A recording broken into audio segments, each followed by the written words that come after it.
Hello friends, welcome to my channel knowledge group all 007। तो फिर मैं आज आप लोगों के सामने एक नया वीडियो लेकर आया हूँ।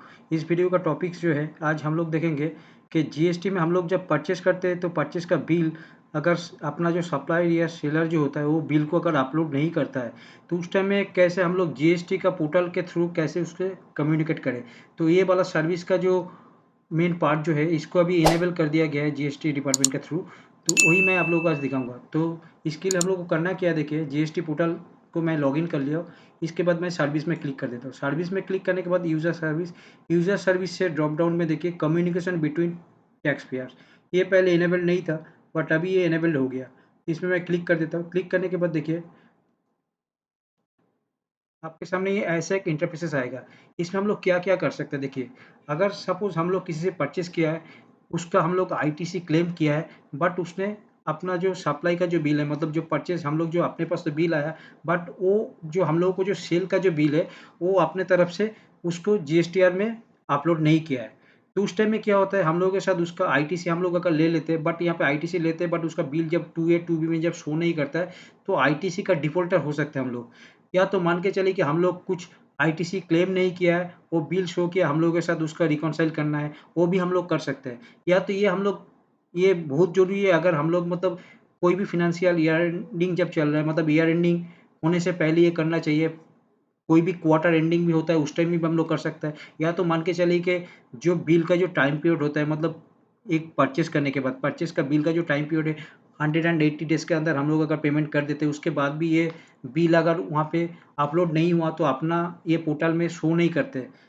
ठीक है, तो आईटीसी पोर्टल में अगर शो नहीं करेगा तो हम लोग आईटीसी क्लेम नहीं कर पाते। तो सबसे बड़ा प्रॉब्लम यही होता है कि आईटीसी हम लोग क्लेम नहीं करते। या तो आईटीसी जब क्लेम करना है तो उसके लिए क्या करना है, देखिए यहाँ पे दो ऑप्शन है, एक है फ्रॉम रेसिपिएंट और फ्रॉम सप्लायर। तो यहाँ पे क्या कर सकते हैं, हम लोग जब सप्लायर को देते हैं तो सप्लायर का यहाँ पे नोटिफिकेशन क्या है, रिप्लाई रिसीव्ड। और यहाँ पे तो हमको पहले क्या करना है, यहाँ पे मतलब हम लोग अगर सप्लायर को अगर नोटिस भेजते हैं, सप्लाई को अगर नोटिस भेजते हैं तो जो भी करना है यहाँ पे कंपोज में क्लिक करना है। कंपोज में क्लिक करने के बाद जो आपका जो सप्लायर का जो मतलब आपका जो जिसको आपको सप्लाई किया है, तो उसका मतलब जिसके साथ आपको कम्युनिकेशन करना है उसका जीएसटी नंबर आपको चाहिए। तो जीएसटी नंबर एक बार मैं किसी का भी एक जीएसटी नंबर ले लेता हूँ। चलिए दिखाने के लिए मैं यहाँ पे जीएसटी नंबर इनपुट कर देता हूँ। तो चलिए मैं यहाँ पे जीएसटी नंबर इनपुट कर दिया। यहाँ पे मैं दिखाया सप्लायर, तो सप्लायर को मैं नोटिफिकेशन देना चाहता हूँ। तो इसके लिए मैं सप्लायर का जीएसटी नंबर यहाँ पे डाल दिया। जीएसटी नंबर डालने के बाद यहाँ पे सर्विस सब्जेक्ट जो है, सब्जेक्ट में क्या लिख सकते हैं कि बिल जो हम लोग आईटी से लिया बिल अपलोड नहीं किया है। तो यहाँ पे हम कर देते हैं कि इनवॉइस नॉट अपलोडेड। तो ये मैं सब्जेक्ट में दे दी इनवॉइस नॉट अपलोडेड। करने के बाद देखिए यहाँ पे क्या बोल रहा है, यहाँ पे आपके पास देखिए एक्शन रिकॉर्ड क्या क्या चाहिए। एक्शन रिकॉर्ड में यहाँ पे देखिए कौन सा आपका सब्जेक्ट है, वो सब्जेक्ट आप चूज कर लीजिए किस कारण से देना चाहते हैं। पेमेंट मेड के लिए रिजेक्टेड अमेंडमेंट, रिजेक्टेड है, री अपलोडेड डॉक्यूमेंट जो भी है। तो आपके यहाँ पे आदर्श होगा तो वो भी आप लिख सकते हैं, या तो जो भी है यहाँ पे आपके साथ अगर मैच नहीं कर रहा है। ठीक है, तो मैं यहाँ पे कर देता हूँ पेमेंट मोड हुआ है बट उसका बिल नहीं किया, पेमेंट मेड हो गया। तो ये मैं एक्शन में लिख दिया कि पेमेंट मेड, उसका बिल अपलोड नहीं किया था। इसके बाद इनवॉइस में या तो डेबिट नोट होगा, क्रेडिट नोट होगा, जो भी है। तो मेरा यहाँ पे इनवॉइस है, इनवॉइस कर दिया। इसके बाद डॉक्यूमेंट का नंबर देना है, तो डॉक्यूमेंट का नंबर दे दिया। बिल नंबर जो होता है वो डेट भी यहाँ पे आप एक सिलेक्ट कर लीजिए क्योंकि पिछले का होगा। तो जो डेट का था उस डेट को आप सिलेक्ट कर लीजिए। सिलेक्ट करने के बाद देखिए यहाँ पे ये आ गया डॉक्यूमेंट का वैल्यू चाहिए। डॉक्यूमेंट का वैल्यू टोटल वैल्यू जो है वो आपको देना है।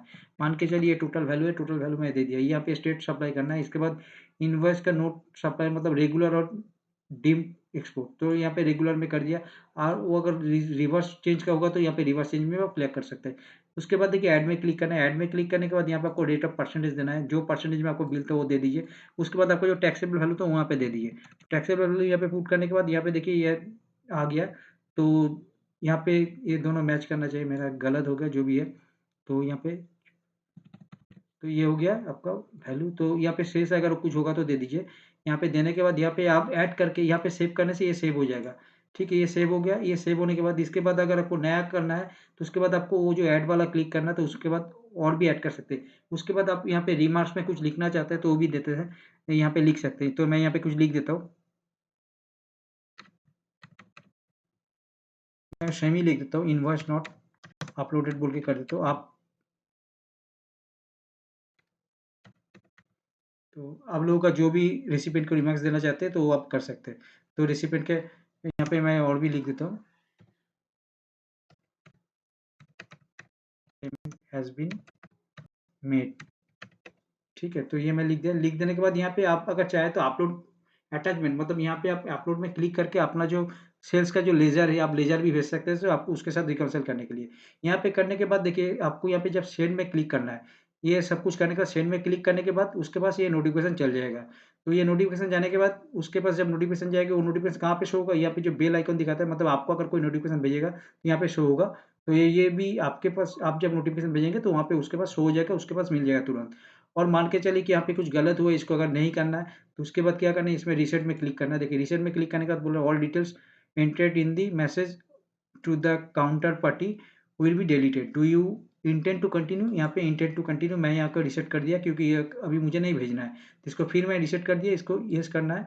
करने के बाद मैं जब बैक में क्लिक करूंगा, देखिए यहाँ पे फिर बोल रहा है all details entered in this message to the counter party will be permanently deleted, do you intend to continue, yes में क्लिक कर दिया, मतलब ये परमानेंट डिलीट हो गया। फिर मुझे नया करके इसको रिट्राइव करना होगा अगर मुझे कुछ करना है तो।